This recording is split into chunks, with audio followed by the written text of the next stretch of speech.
The splendid time ব্লগে সবাইকে স্বাগত। আশা করি আপনারা ভালো আছেন আর নিয়মিত আমার ভিডিও দেখছেন। আজকে নিয়ে চলে এসেছি ভেটকি মাছের ঝাল। তাই প্রথমেই ভেটকি মাছগুলো ধুয়ে নুন হলুদ মাখিয়ে আমি ভেজে নিচ্ছি। খুব নরম মাছ, তাই এটা হালকা হাতেই ভেজে নিতে হবে। এবার মাছগুলো তুলে নিয়ে সেই তেলে একটু গরম মশলা ফোড়ন, গোটা গরম মশলা, দারচিনি, এলাচ, লবঙ্গ, তেজপাতা, লঙ্কা, পেঁয়াজ, রসুন দিয়ে আর একটু নুন হলুদ দিয়ে এটাকে ভালো করে ভাজতে হবে। আমি এর মধ্যে একটু আলুও দিয়েছি। এই ভাজার সময় আমি কতগুলো পাতলা পাতলা করে কাটা আলু দিয়ে দিয়েছি।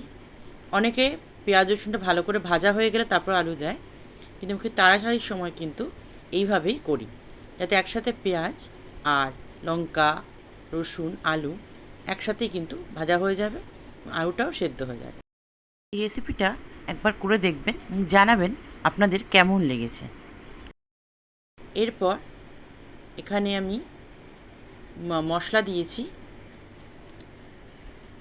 লঙ্কা, জিরা, ধনে, এই মেন মশলাগুলোই এখানে দিয়েছি এবং তারপর মশলা কষানোর জন্য একটু জল দিয়ে ভালো করে কষিয়ে নিয়েছি। মশলা কষানো ভালো হলে কিন্তু ঝোলটার টেস্টটাই কিন্তু বদলে যায়।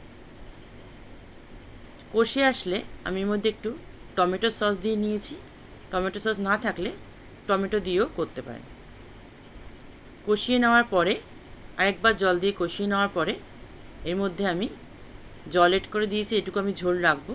তারপর আস্তে আস্তে একে একে ভাজা মাছগুলোকে দিয়ে ভালো করে ফুটিয়ে নিয়ে উপর থেকে গরম মশলা গুঁড়ো আর একটু মিষ্টি দিয়ে কিন্তু আমি রান্নাটা কমপ্লিট করেছি। খেতে কিন্তু খুব ভালো হয়েছিল। এরকম আরও ভিডিও দেখতে অবশ্যই ফলো করুন। আর আপনারা শেয়ার করবেন এবং কমেন্ট করে জানান কেমন লাগছে আপনাদের ভিডিওগুলো। ধন্যবাদ।